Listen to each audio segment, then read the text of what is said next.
大家好，欢迎来到新频道地缘看世界。目前在整理备份重发，欢迎新老朋友订阅。这期紧接着往下聊，中国曾经在短期内前突进了朝鲜半岛北部，这很正常，但地缘结构造成这种占领不可能成为长期行为，原因我前面已经分析过了。事实上，汉族势力只能沿着朝鲜半岛的西海岸地势较平缓的地区前进一点，并非能占领全部的北朝鲜地区，就犹如北方民族曾经很多次的占领古中国的北方黄河流域，但最终还是会退出一样。至于朝鲜南方的情况和中国南方的情况很类似，虽然北方曾一次次的失守，但南方充足的经济基础和复杂的地形使得其失守的次数要远远小于北方，但南方的优势更多的是在于防守，好像中国以南方为基地统一北方的案例几乎没有，仅有的一两次是在南北方全面失守的时候，如民国之于清。不过韩国南部地区可以通过海路取得中国的支持，可参照唐与新罗的联盟，因此最终南部的三韩部落得以统一的整个半岛地区。高句丽的悲剧在于它的南部有一个更为强大的政权，而并非它的实力不够。至于它到底是谁的祖宗在这里并不重要，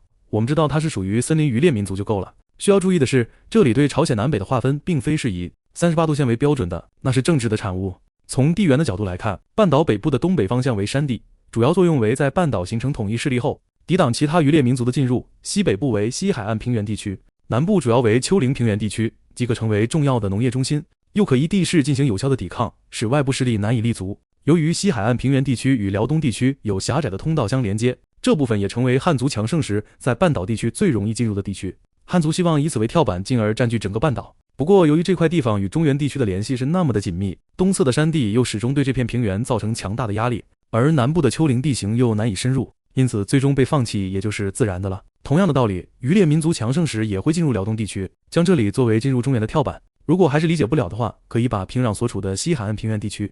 想象成华北平原，将东北部山地想象成黄土高原，而西南部丘陵平原区可以看作长江中下游地区，就好理解了。看待问题可以有很多种角度，地缘只是其中一个。我并不认为地缘可以解读所有的问题，但既然这个系列讲地缘呢，还是希望大家能多从这个角度加以讨论。东亚的地缘，日本才是重点。至于越南，虽然文化上来说受中国影响较大，但从地缘上还是归类于东南亚。另外，这个系列是侧重地缘的角度看问题，不用强关联于现有的政治格局。如果有朋友觉得这种分析没有照顾到中国人的情感，会影响中国现有的主权和领土完整，那只能很遗憾地告诉你，没有这个能量，也没有这个意愿。关于少数民族政策，实属一言难尽。不过也事关中国对非核心地区的怀化，不算跑题。至于现有的政策可不可行，是好是坏，是一个非常值得研究的话题。每一个政策都有其两面性，在这里可以简要提一下，不想引起争论干扰主题，以后有机会可以做视频来聊。且说只存在于身份证上的少数民族会不会对中国的领土完整造成影响，大家也可以做个简单查证，看看那些所谓的纸面少数民族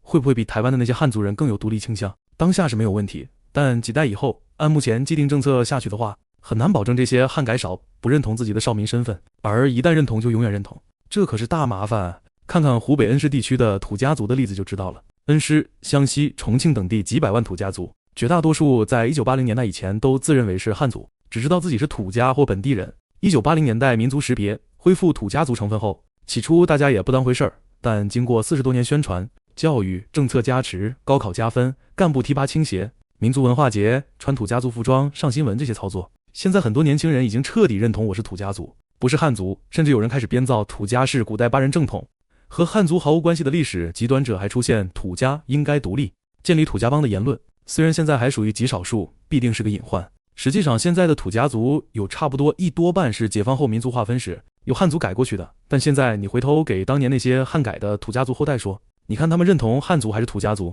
广西的壮族也是中国55个少数民族里汉族成分占比最高的之一，当年为了政治需要做大少数民族人口，结果几十年后这些身份证壮族开始真正认同自己的少数民族身份了。当然不管是土家族、壮族还是满族，好在本身没有去中国化的倾向，但是如果一旦汉改少发生在那些去中国化或是喜欢闹事的民族身上，那问题可就大发了。你也可以观察到近年对新疆和西藏的统治加码，在持续系统性的削弱、稀释，甚至抹去原本真实少数民族的民族含量，让他们越来越接近汉族化或者去民族化。说到这里，前面视频有提到我收集了不少从新疆结对现象入手查证的材料，打算深入那个话题。有网友在后续的视频反问我，把这个系列发在墙内岂不是更好？大家应该看看我的频道说明，中国大陆由于意识形态碾压，它目前不是一个可以客观讨论认知的地方，很多非常好的网络资料它不上查3代，进行封禁就算做好事了。这才是本频道开设的初衷，能够自由、相对客观、不受限制的进行内容创作分享。可想而知的结果是，我也不会露脸、口播，不得不规避生物信息入库的麻烦，不排除技术处理后可以，希望各位见谅。我赞同王立群老师的观点，中国人要有勇气去正视自己民族和历史，然后顺便扯一扯多元化与一元化的问题。我始终认为多元化这东西很诡异，对于一个民族和国家来说，多元化是个华丽的奢侈品，没有它不足以彰显自己的繁荣富强，但如果真把它当回事儿，当真理一样的话，早晚会把自己毁了。我们现在回头查看历史，不论中西，在自己走向富强的开始，社会思想范畴是一元的，民族成分相对来说也比较单一，或是主体民族占据绝对控制地位。但是随着发展，自己做大了也强盛了，乱七八糟的想法也就出来了。人性皆如此，温饱之后可不只是私淫欲。另一方面，人口组成也不复当初那样纯粹了，接下来争斗也就自然而然出现了，到最后大家一起完蛋，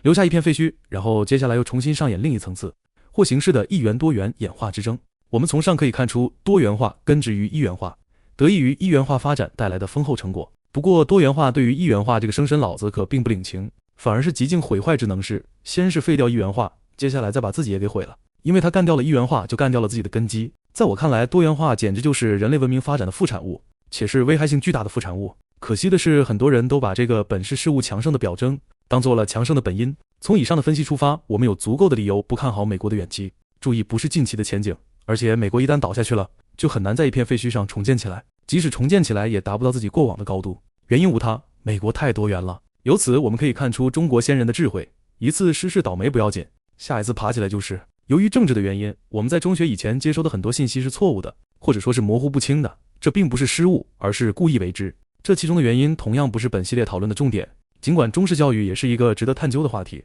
特别是中国大陆的学生，只要先意识到这个教育弊端就行。对于以纬度划分气温带，有时并不是绝对的，特别是在高原地区。就中国现有的版图来说，青藏高原和蒙古高原的存在就破坏了温度带的连续性。青藏高原由于地势太高，整个属于垂直温度带，并且同一个地方由于海拔的不同，可以分属好几个气候条件。而蒙古高原又呈一个倒三角形状，其前突至42度线以南的区域，由于海拔问题仍属于中温带。不过它突入42度线以南的那个角，虽然在古典时期不适合大规模农业生产，却因为地处15英寸等量雨线以南而水草肥美，比蒙古高原其他地方更适合养马。这块地方因为正处在黄河几字形的转变处，所以被称为河套地区，也成为汉民族和游牧民族反复争夺的地区之一。另两个地区是辽东地区和河西走廊地区。辽东地区的重要性前面已经说过了，河西走廊地区是一条狭窄的通道，古代汉民族争夺它，主要是为了保有和西方联系的通道。幸好它有一半的土地也处在暖温带，汉族还能够待得住。但毕竟战略纵深太短了，历史上无数次的被马上民族所截断。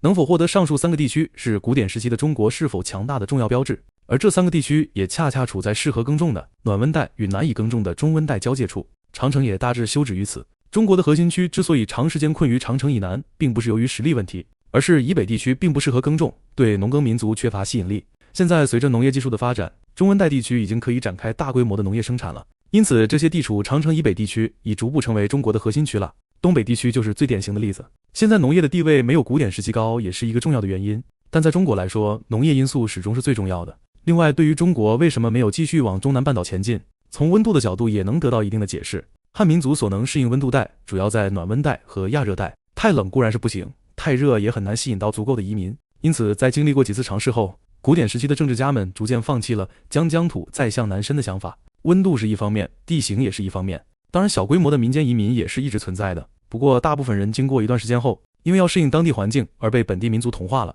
仅指中南半岛。现在我们回过头来说东亚地区的地缘问题。上一期说到，古中国核心区的北方和朝鲜半岛都处在适合农业生产的暖温带42度以南，那么42度以北地区相对于以南的农耕区来说就属于边缘地带了，可以划分为中温带和寒温带。其中中温带地区很适合渔猎民族的生存，这条温度带对应到地缘结构上就是大陆地区的东北中部占2/3，外东北地区的南部黑龙江以南地区，外岛地区则大致包括北海道岛、千岛群岛。由于这部分中温带地带仍能孕育出相对强大的渔猎民族，因此农耕族进入该地区存在很大的难度。更由于古典时期的农业技术不足以在这块地方展开大规模农业生产，因此农耕民族暂时放弃了对中温带的争夺。中温带地区的主人在大陆地区主要是东北地区的渔猎民族，与之为邻的是中国核心区和朝鲜半岛的农耕族。由于气候适合生产，半岛民族由最初的渔猎民族转变为了农耕民族，而在外岛地区则是虾夷岛上的虾夷族渔猎民族，与之互相争斗是日本的大和族。最终的结果是强大的农耕民族取得了最终的胜利。中国东北部的中温带地区在17世纪被入主中原的满族人带入了中国的核心区，但出于渔猎民族的本能，这块地区被列为了禁区。1860年，清政府迫于核心区的人口压力，部分开禁。1904年全面解除禁令，其后的政府甚至开始组织大规模的移民行为。东北地区的人口由最低谷时期的20多万，迅速上升到1000万级，自此完全融入了中国核心区。在海的对面，大和族也在1807年取得了阶段性胜利，将军事力量进入虾夷岛。经过60年的战斗，于1869年正式将其划入日本版图，并开始移民，为此还改了一个好听点的名字——北海道。1920年，北海道的人口从30年前的10万人迅速增长到240万，目前人口500多万，从此彻底核化，成为日本核心区的一部分。另外再说下千岛群岛，俄日两国分别在18及19世纪对其进行了开发。1855年，双方签署条约，规定千岛群岛南部归日本，北部属俄国，库页岛暂作悬案。1875年，两国签订华泰与千岛群岛北部互换条约，将日占库页岛南部与俄占千岛群岛北部相交换。日本以库页岛的代价取得整个群岛，可惜1945年以后全部为俄国占领。南部四岛日本仍在主张主权及北方四岛问题。从以上情况可以看出，无论是大陆地区还是外岛地区，在古典时期暖温带的农耕民族都无法取得对中温带的全面胜利。之所以在古典时期行将结束的时候取得了决定性的胜利，主要基于3个原因：一、地理大发现后，美洲高产作物土豆、玉米、红薯等的引进造成了人口大爆炸。以中国为例，在清以前的整个古典时期，人口都在1000万级，明人口最多为8000万，而到了清中叶仅100多年的时间便猛增到3亿。人口的压力使得农耕民族不得不进入中温带地区寻求生存空间。半岛民族适时也在向东北地区扩张人口，由于地缘的关系，甚至还早于汉族。不过后来由于无法抵抗汉族的人口优势，最终只在东北地区留下了一个新的少数民族——朝鲜族。二、农业技术的提高，使得在中温带地区开展大规模农业成为可能。比如日本在移民北海道地区后，培育出了耐寒的稻种，后经朝鲜族引入中国东北地区，经过各族移民们的不断选育，最终使得东北地区也成为了水稻的主产区。三、农耕民族文明程度更高，在西方文化东进的时候更容易吸收先进文化，这种优势的提高拉大了双方的差距，因此能够在古典时期向现代社会变化时迅速取得优势。这一点日本较为明显。中国方面由于满族已经基本融入了汉族，事实上已经不重要了。但需要说明的是，即使中国最后一个王朝不是清朝，基于以上3个原因，汉族也很有可能在古典时期将东北地区融入中国的核心区，时间甚至会更早，因为不存在政治性的封禁。最后统一回应一下网友问题：一、领土不是越大越好，吃进去要消化得了。印巴分治的原因就是印度教徒无法和伊斯兰教共处，何况这是英国主持的，国际社会承认的。印度有这个心也没这个胆去吞并孟加拉，鼓动它分裂是另外一回事了。这牵扯到西方一个原则问题，即民族自决原则。二、阿克塞钦的战略地位重要，是因为它可以保障新疆与西藏的交通，这对于中国的防守很重要。经常有人说从阿克塞钦一个冲锋就能打到新德里，这是不可能的。三、另外有朋友在讨论藏南等地回归中国的可能性，只能很遗憾地说，基本没有可能。因为目前通行的国际法则是民族自决，而非1945年以前的军事力量决定一切。1945年以后分裂的多，合并的屈指可数，所以在现有的框架下，讨论如何获取更大的利益会更现实。民族自决这种东西无所谓好坏，只是一个政治手段，但因为打着人权的旗号，你很难从根本上去否认它。因此现阶段不去理它就行了，你实力强了，人家也不敢跟你来这一套。假以时日，中国将所有的边缘地区都消化为核心区，而海外移民又达到一定的比例的时候，中国也会赞同甚至鼓动民族自决。就像毛泽东当年发文主张湖南人自觉自治，所谓此一时彼一时，人本政治太复杂，很多时候容易受主观因素的影响，还是谈地缘来的客观。我们本意是从地缘的角度谈战略性的方向，不牵扯到具体细节，如分析出南海对中国很重要就行了，不必去深究如何收回来。好了，这期就先讲到这里，下期开始讲外东北地区，欢迎大家订阅。